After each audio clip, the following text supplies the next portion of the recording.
Anthony Hartwig here with a Poland Volleyball Coach's Corner and a season preview. I'm joined by Aleah Diamond. Aleah, thank you so much for taking the time to join us today. Thanks for having me. You got it. And our first thing to do is just a kind of a meet the team segment. I want you to go through your roster, you give us the big names that are going to make an impact for you this year on the court, and maybe some new names that Poland fans should know about. Yeah, so this year we have a lot of new people, new faces. We graduated 9 seniors last year, so that's definitely, we have a lot more people now kind of going to contribute to the court. Our seniors, I have Bella Corey, she's a libero, Maya Scott, a setter, and Nadia Zarbaugh, she's an outside right side hitter, kind of wherever we need her, she's willing to fill in. Other players that returners last year, Olivia Meinhardt was a sophomore who's going to be a junior this year returning. Other juniors, I have Aubrey Zimmers as a middle, Lucienne Hops as a setter, Hannah Kessler, and then I have some sophomores that are also gonna. Like I said, we got a lot of people coming in to fill in. So there's Avery Yakubovic, Leanna Bacheri, Gianna Costello, Emerson Goman, and I have a freshman, Izzy Greco, that is definitely gonna help us out this year, along with some others. Like I said, JV players that. Like I said, we got a whole new team really this year, so I'm excited to see how we do.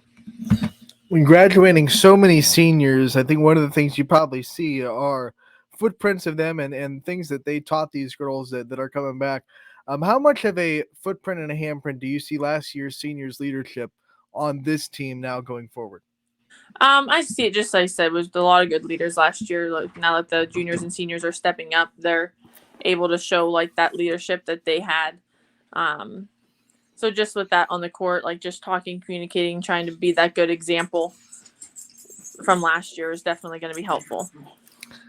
I guess the big question now after losing all those leaders is who are you going to lean on this year to be those leaders, to be those vocal people on the court that kind of serve as your second coach out there?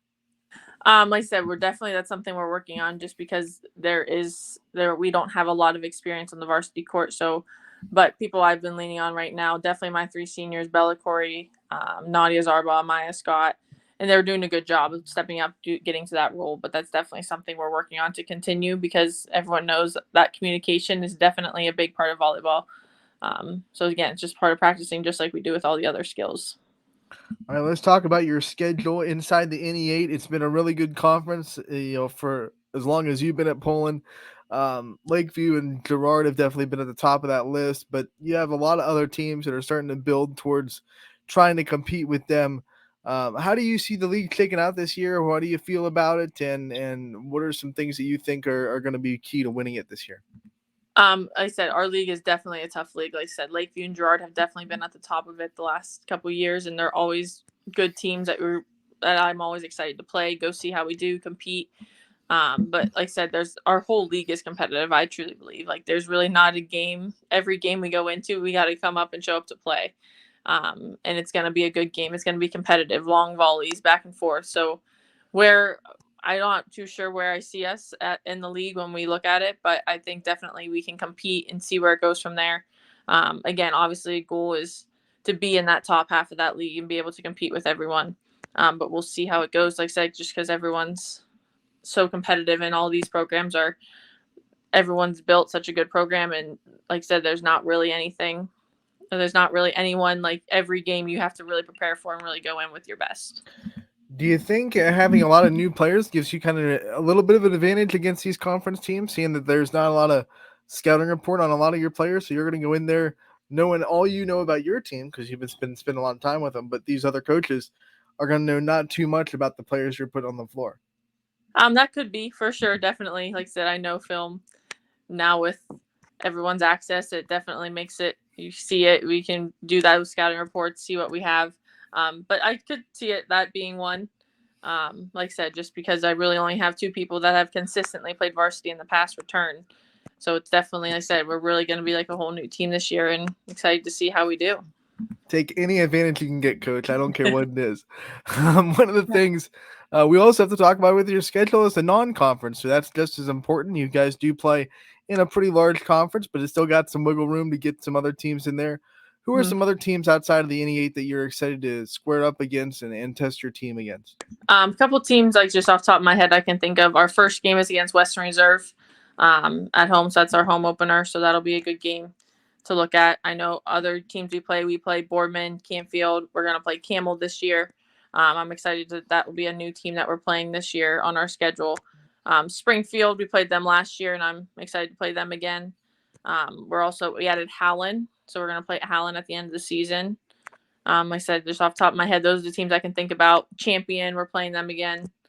Like I said, just other teams that we're trying to continue to build our schedule and see how we do against them. Normally, we'd ask you about the first game at the end of the interview, but this is a big first game because it's mom versus daughter. And we talked to your mom yesterday, actually. We asked her the same questions about what it's going to be like seeing you on the other side of the court. First time that it counts. I know you guys have scrimmaged against each other. Mm-hmm. What's it going to be like to, compete against your mom and obviously all the lessons that she taught you and probably try to use some of those lessons against her now? Yeah, I mean, it's definitely going to be fun. It's definitely a game our family's looking forward to. Everyone's excited to come out and watch just to see, like I said, going up against my mom, my sisters, and it'll be, like I said, it's something we're all excited for. But when it comes down to volleyball, like I said, we've scrimmaged them. I think it's going to be a competitive game, and I'm just trying to prepare my team the best we can to go up against them. Do you feel you're the family underdog because there's two, you have two family members on that bench and you're the only one on your bench? So maybe your family's leaning a little bit towards Western Reserve and you have to go Yeah, and have the chip on your shoulder a little bit. that could be a little bit for sure. One of the things I also asked your mom about are other things that your family gets really competitive. What are some things from your perspective that you've competed with your mom and sister against, whether it be backyard sports, family game nights? What are some things that you guys get really competitive with in your family? Yeah, I mean, we always go out inside, play backyard games at my parents' house, and so that's definitely something that we're always competitive with. We do that pretty often, especially in the summer with it being so nice. So I would say that's definitely probably the most what we do the most out there. I've been told that you're turning into a pretty good spike ball player. Is this true? Yeah, we got a spike ball a couple years ago. I haven't played it in a while. We've been doing some other games, but that's definitely one of our favorites that we like to play. All right, so going and talking more about your team, you have a lot of new faces like we've been talking about. One of the things I want to ask is, what has team chemistry and building team chemistry been like this summer with so many new faces, so many girls that are stepping into bigger spots? How have they handled coming together as a unit and trying to build that chemistry with each other? I know our team, they definitely try to do stuff outside of just coming to volleyball practice every day. So like I said, that's something that's help them just get to know each other more. Being on the court, like I said, you can tell there's still instances where maybe like we're not too sure what to do because just like I said, we haven't played together that much. But we're working on it. We're getting better. And like I said, just trying to talk through that and be like, it's okay to make a mistake. It's okay to do this or that. Like I said, as long as you talk through it, we figure it out. Don't do the same thing twice. So it's definitely, like I said, been a learning experience for a lot of the girls. Um, but it's been good. Like I said, so far I'm pretty happy with how we've been doing. As long as they're playing hard, working together, I said good things are going to happen. So feeling good. Before you took the job, Poland volleyball was kind of begging for consistency. They had a lot of coaches to stay for like 1 year and then go, and 1 year and go, 1 year and go, and really hard to build a program like that. Now that you've been sustained and you're in a year where you can really see your culture starting to build, how much have you seen this program grow and kind of buy into what you want it to be since you took over the job? Um, like I said, I definitely have seen a lot difference. Just with the younger kids coming up. Like this year, we actually have 10 freshmen, which I'm excited about. A lot of them are playing JV. But that's definitely, I think, a factor of that, just trying to be around the kids more, getting them excited about volleyball. Like I said, just to have 10 freshmen come out, I think that's awesome. In order for them just to, like I said, just to grow the love of the sport. So just being able to be around the 7th and 8th grade coaches, being able to go to their practices and kind of see that effect later on now I'm kind of seeing like the kids, my seniors were freshmen when I first started. So I said, not having to explain so much because they know it has definitely been a lot easier and more helpful being with that program. Before we let you go, I want to give you the chance to shine a light on all the people behind the scenes that make this Poland program, what it is, your coaching staff, and anyone else really that is helping you along. So go through your coaching staff, give them some time in the sun. So my JV coach and varsity assistant coach is Dylan Bosella. He's been with me the last 4 years. In 8th grade, I have Elise Dean. This will be her second year back. In 7th grade, Mark Wazlowski. He's been doing this for longer than I've been around. I believe it's his 13th or 14th season. I don't know off the top of my head, with the 7th grade. So he's been doing good. And then also we have Mr. Banfield, our athletic director, who helps us schedule and do all that too, which is very helpful as well.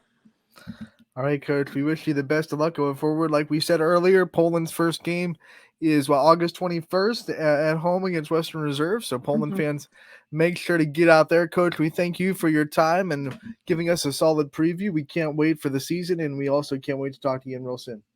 Thanks again. Thanks for having me.